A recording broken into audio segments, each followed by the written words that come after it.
This is a KUNV Studios original program. The content of this program does not reflect the views or opinions of 91.5 Jazz and More, the University of Nevada, Las Vegas, or the Board of Regents of the Nevada System of Higher Education. Lights, camera, action. Welcome to Rebel Film Friday. We talk about films of all kinds every Friday at 6 p.m. And I'm your host, Cameron. Hello. Rebels, and welcome to Rebel Film Friday. My name is Cameron, and I am once again joined by AJ and Jaden after a brief hiatus. And today we are going back in time to the first Thanksgiving to take turkeys off the menu. Because this week, we are watching Freebirds. Released in 2013, directed by Jimmy Hayward, starring Owen Wilson and Woody Harrelson, Freebirds, upon release, was financially successful, however it was panned by critics. So, without further ado, let's get into some questions. First question I have. In the scene where our main character, Reggie, finds out about pizza and uses the phone to order some, we see that when the pizza arrives, that how turkeys sound to human is just kind of gibberish, like how normal turkeys sound in real life. However, over the phone, they were somehow able to recognize that the turkey wanted a pizza. What is your theory on how the turkeys are able to communicate their language over the phone? What is your idea of how the logic of turkey language operates in this film? It seems like every piece of technology in this film is capable of translating or understanding turkey. Steve, for example, understands turkey perfectly. Every single word the turkey say, he understands. And I guess over the phone, the pizza man understood too. So technology equals turkey translation. I mean, literally, somehow every single piece of device can understand turkey, and I don't know how.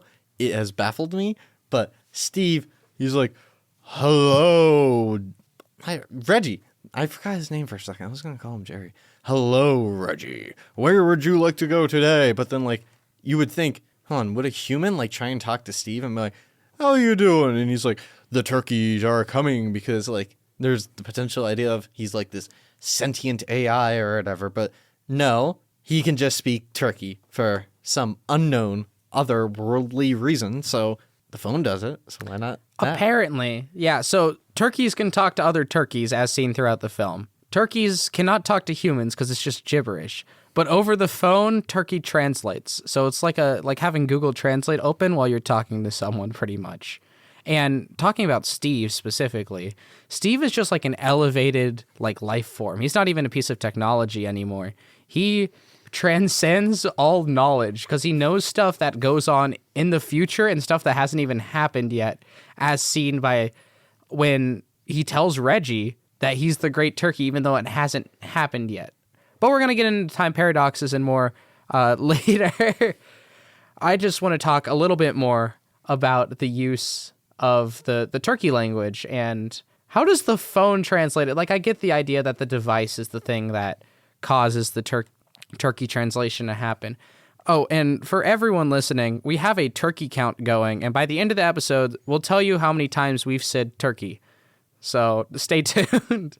But how exactly does the phone translate turkey? I understand how Steve does it. Do you think it's a government device that just translates anything you could ever imagine? That would make sense because it's at Camp David. Yeah. Yeah. But here's my issue with that. You're telling me just the president is just going to have this random phone that can understand turkey? Yes. They have a time machine. They have a time machine. I understand they have a time machine, but why specifically turkey? Why not goldfish? Why not someone who's mute and they can the phone can understand mute? Because the part in turkey needs pizza. Exactly. But so you're just telling me they just grab around turkey and they're like, here you go have pizza, buddy. You can order it off of my phone, and then just it's a landline. It's not even it's a cell phone. It's a landline. That is true. It's not a cell. It's a landline that translates turkey. Maybe it's one of those ones where you just have to dial and it automatically orders a pizza. But I assume you'd have to order what type of pizza and how many and the address. There are dial options, and also plus, who knows, potentially, because landlines can be weird. Well, I don't know how accurate this is going to be, but right? Presidential office. You have a landline. You call in. would they just know you're the president? Or can you even like, okay, I want a extra cheesy pizza. Let me go number 3. And then I want some pepperoni as well. So I'm going to do a number 4. Okay, I'm done. I'm going to do a number 1. Like, do the whole, like, rotary type stuff, or? Well, that brings up what time period the present day takes place in. Because it's a little tricky to pin down. Didn't we say he sounded like Ronald Reagan or something? Yeah, and that'd be like the 80s, 90s-ish, right? Yeah. So that's before Call ID. So you'd have to tell someone if you were, like, the president. But I assume that, like, certain landlines from, like, Camp David would go to certain places. And you wouldn't just be able to, like... I feel like there'd be some, like, level of prioritization, but who knows? I mean, I don't really know too much about the 80s, 90s kind of, like, landline kind of phones. You can actually block out certain numbers, I'm pretty sure, on landlines, because I doubt they would just be like, oh, anyone can call the president if you guess these funny numbers. Like, that would just be weird. But I feel like it's got to be 2012. I doubt it's 1980, because if we're thinking about time period, didn't someone have, like, a phone? And also, aren't we talking about, like, a secret elevator and all this other stuff? Like, I mean... This may just be a me thing, but with the hazmats and everything, more safety, this kind of feels like 2012 more than 1980, because that's where we start focusing more on safety, after Chernobyl. We already know a bit more about nuclear power, so like... Yeah, I mean, there's such, like, because of the time machine, such, like, a elevated device, and on top of that, the TV is widescreen, not like a box CRT TV like it would be back in the day. So... The only thing that kind of threw me off of that is we don't really see, like, cell phones or a lot of other, like, modern technology-ish. And since we see someone that looks kind of vaguely like Reagan. Anyways, so time machines. We have covered 2 movies regarding time machines here at Rebel Film Friday. We have covered the Back to the Future, the first Back to the Future, and we have covered Freebirds now. So which time machine would you rather have? The DeLorean or Steve? And there's a couple pros cons to each. The DeLorean looks a lot cooler, but it runs on plutonium, which is hard to come by. And Steve looks a little less cool, but it also can charge by solar power. AJ? What do you mean Steve looks less cool? He is the hottest rod out there at this moment. There's only one of a kind. You think the Mandalorian looks cool? Wrong. The Las Vegas Strip has the Mandalorian. There's also another place that has the Mandalorian. Steve, one of a kind. It can hover. It can go anywhere. It can talk. It can translate turkey, and you're not going to question what else it can do. Maybe it can translate fish. Maybe it can translate, hear me out, whispers or mute people. It can solve stuff. It can help humanity.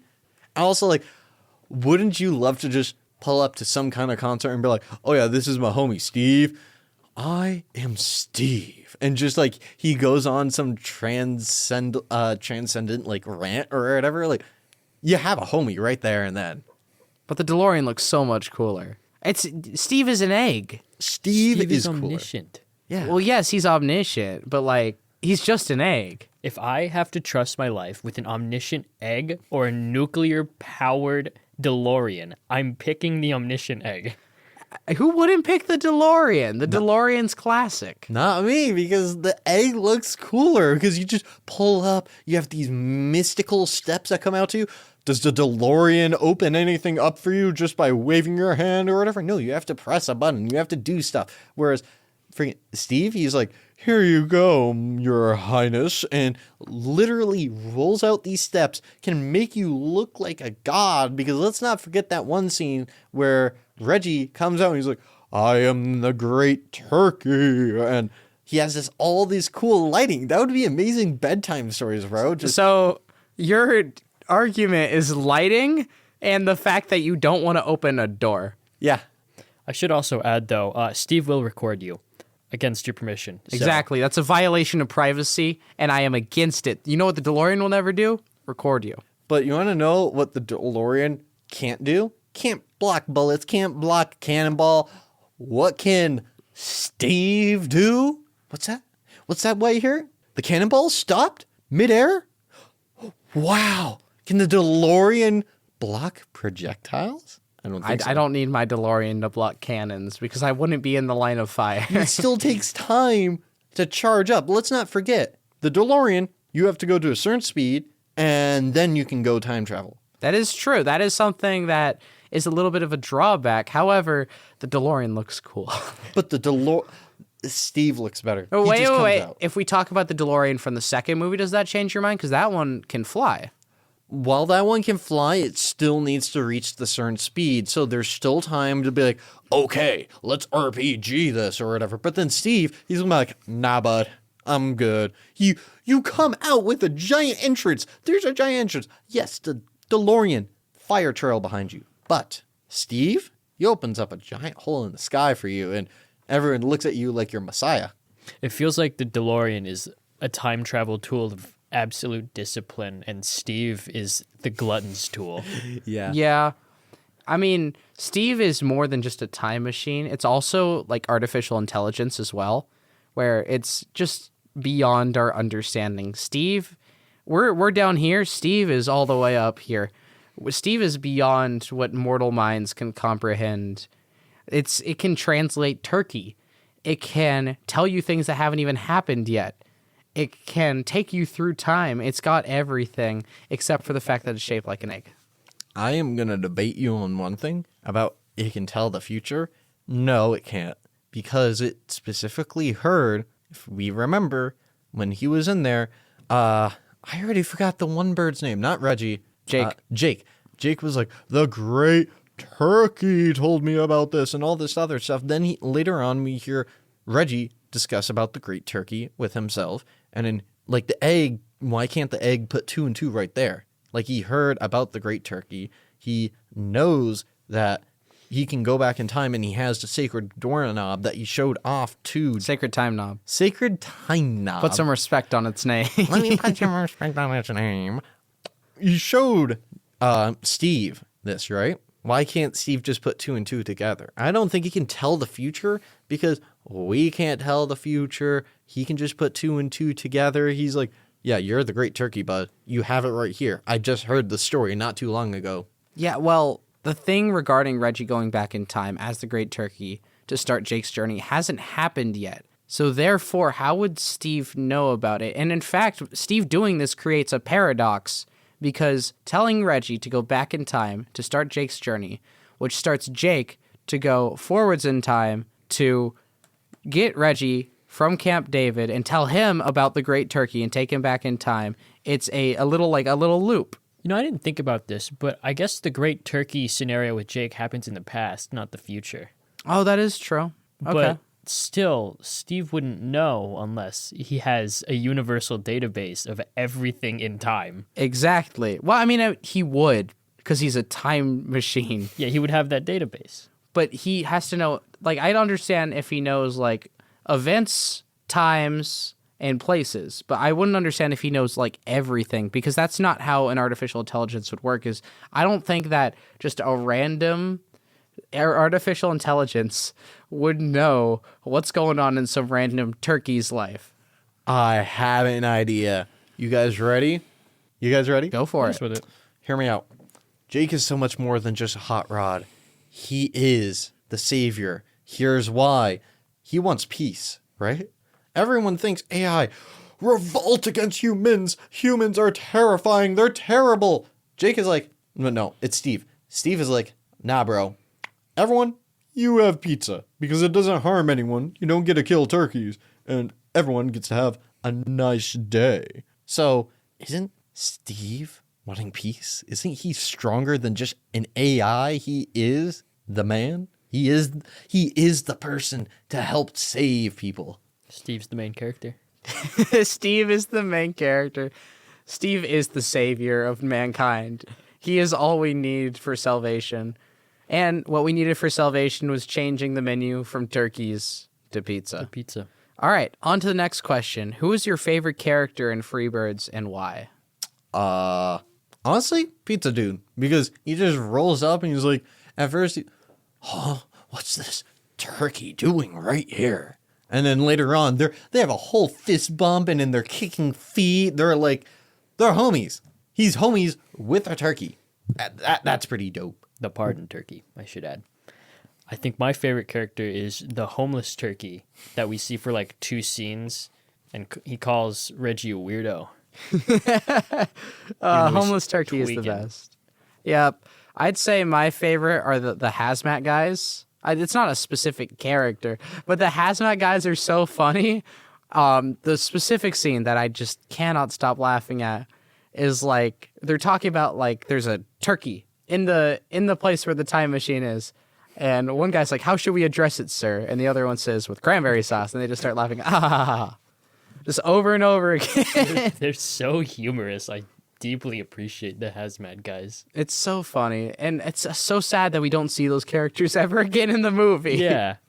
Literally, it's just like one of those characters that somehow you just love. They're not even the main character, but they are just like, they have that one moment that just kind of defines them. Because also later on, they're like, not it, not it, not it. And then he looks just left and he's like, oh, I was 1 day away from retirement. And the other dude is just patting him on his back. Don't worry, you got this. And then they're all laughing. And then the door just closes on the foot. And then you just see him, the one dude who went in, spin around, but slowly while the other dude zooms around because of the suit. Like, they were just funny. I don't think, again, I think what would be cool is if we got, Blu-ray days, if we got like bonus scenes with them. Oh I my think that would have gosh. been amazing. Imagine if they had like the Pixar like outtakes. You remember from early Pixar movies where there was just yeah. like funny little bloopers and outtakes at the end? That would be great with all the hazmat guys and whatnot.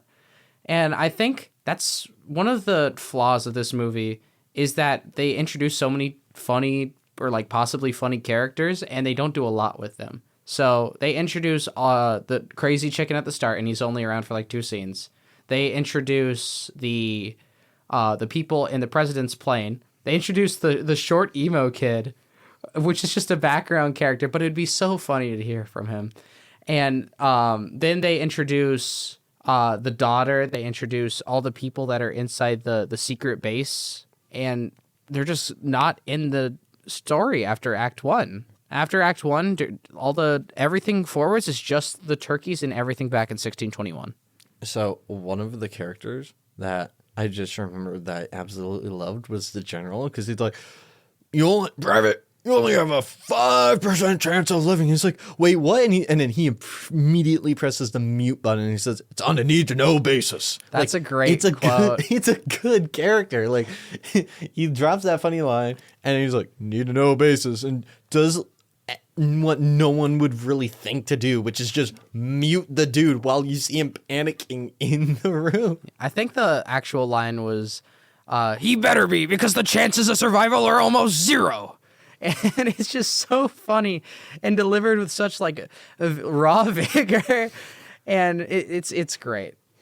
I feel like, back to what you were saying about some things that just didn't get expanded on, it feels like this movie is so unfinished.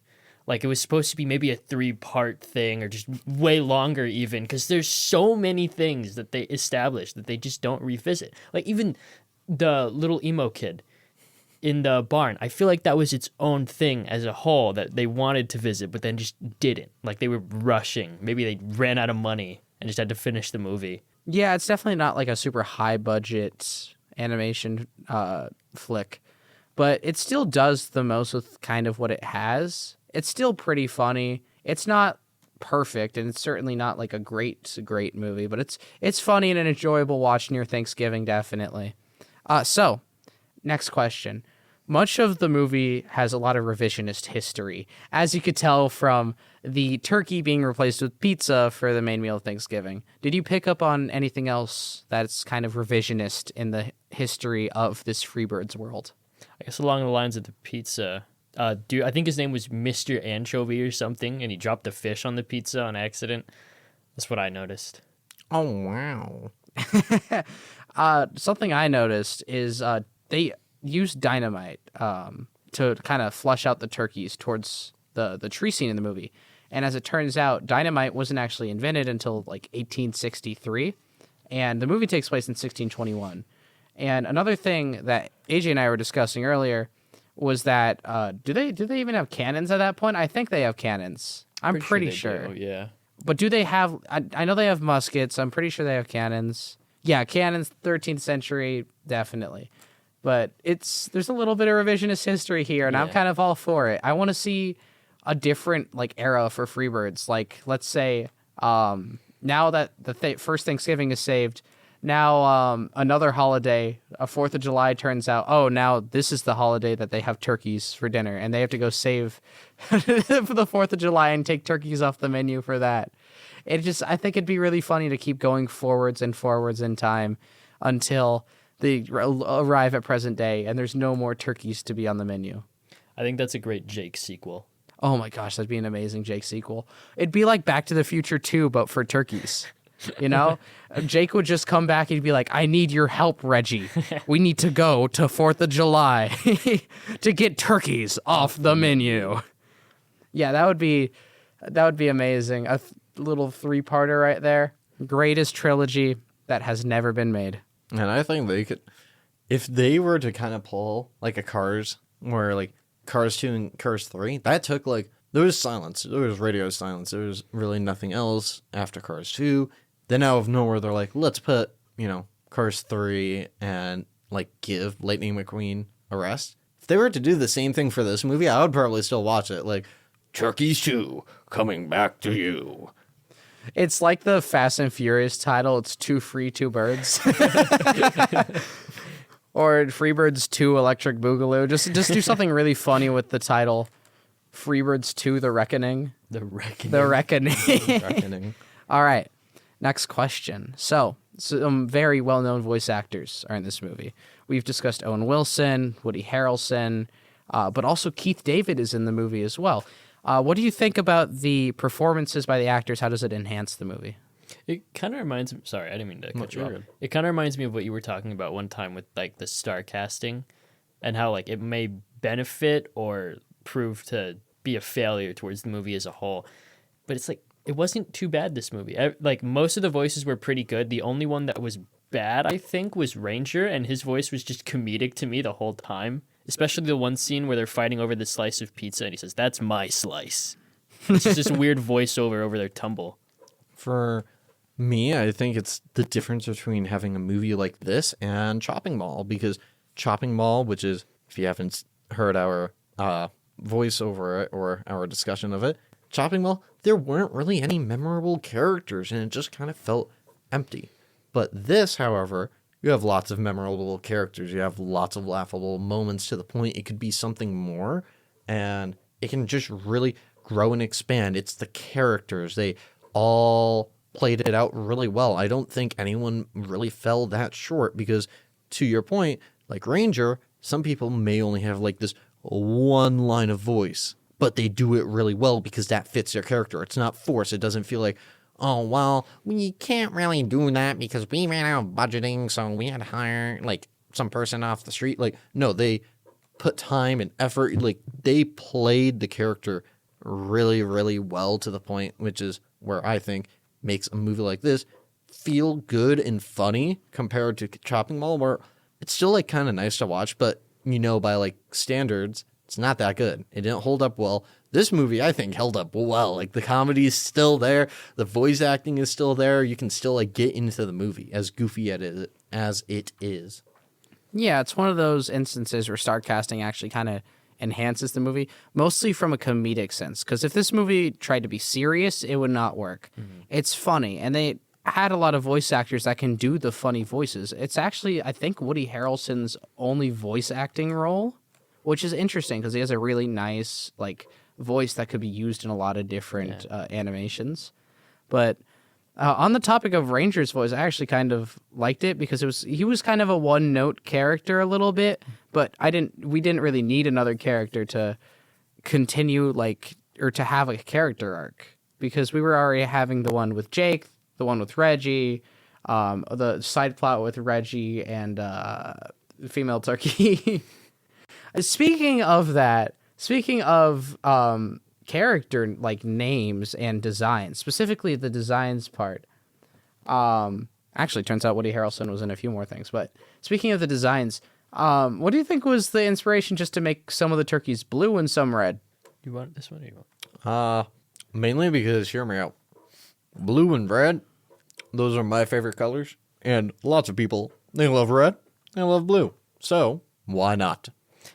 I feel like it's so much deeper than that, though. There's so many more intelligent turkeys in the past, and there's so many more blue ones. But like in the future, it's just Reggie. He's the only blue intelligent turkey, right? Well, yes, but Ranger also isn't exactly an intelligent turkey. Something I also wanted to touch on, that little O I had the revelation that I remember the name of the female turkey. It's Jenny.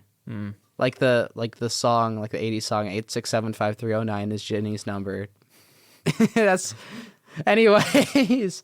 Yeah, no, Ranger isn't exactly smart. He's more intelligent than the future turkeys, though. That is Wouldn't you true, but agree? all the future turkeys are dumb. Exactly. And they're all red. They're all red. So is Jake the dumbest because he's the reddest? I mean, we've kind of proved that Jake was dumb throughout the movie. He tried to spell his own name J-A-K and Reggie R-E-G. Yeah, but he's still more intelligent than... Is he more intelligent than Ranger, do you think? No. No? I think Ranger can spell. You think Ranger can spell? Hear me out. I think they're almost the exact same character, but it's asking the difference between a barbarian who has intelligence level 7 and a barbarian with intelligence level 8. It's minuscule, not. but it doesn't really matter because it's going to be almost the exact same roll, but it's like maybe one roll or two of a difference. But it's like, oh, you see a person behind the tree instead of you see a shadow behind the tree. Like, there's two different scenarios, but they're both similar. They both just have barbarian. They both just want blood, and they're both just trying to be mucho macho man. I agree. It's not a huge difference. It just kind of is the same character-ish. I'd say that Jake's a little funnier and Ranger's a little more serious, but mostly just the same character, kind of just the same side of the same coin. I think Ranger's comedy just comes from his voice. He just sounds so goofy to me. We need to report this back to the colony right away. Yeah, it's so funny. All right, so there's a decent amount of montages throughout the film. How do you think montage helps the first act specifically? Because we see the montage about the holidays. We see the montage about the pizza stuff. We see the montage about turkeys. How does that help just really quickly establish the film? It kind of just builds more of the event because typically for the slower parts, like, we don't really need to see all the fine art details. Like, we already have the details played out before, and now we just need a fast pace so then we can actually see a bit more of the world rather than anything else where it just kills time. I agree. Yeah. It feels like the same thing that I was talking about earlier, where this movie felt like it should have been longer. And I'm happy they did this with the montages because we didn't need to like stack on the way Reggie just cultivated in Camp David. It just a simple montage works. We didn't need Thanksgiving or holidays explained to us. Simple montage works. So I think it worked to the movie's benefit, definitely. Would you like the turkey count before we end? We're not at the turkey count yet. We're not at our end yet. I have one more thing I wanted to say about the movie. And I just think that the first act really nicely sets it up. And I like the message because Thanksgiving's about family. It's about spending time with your loved ones. And they say that at the start. And part of the movie is about found family. Reggie finds his found family. Jake finally makes his family proud. And it's a lot about familial bonds. I just realized this is great commentary and symbolism. It teaches you, instead of having fights and arguments during Thanksgiving dinner, just come together and be family and eat pizza. It's just that simple. Yep, and rebel against your oppressors. That's the way to spend Thanksgiving. All right, well, that's all the time we have for this episode. And before we leave, it's time for the turkey count. Drum roll. Turkey count. 55. 55 Oh, yeah. times we said turkey in this 56. episode. 56. Now because you said Don't say it again. Well, that's all the time we have for this episode. And remember, while this might be goodbye, goodbyes are just hellos, carried across the wind until our paths intersect once again. And we'll see you next time on Rebel Film Friday.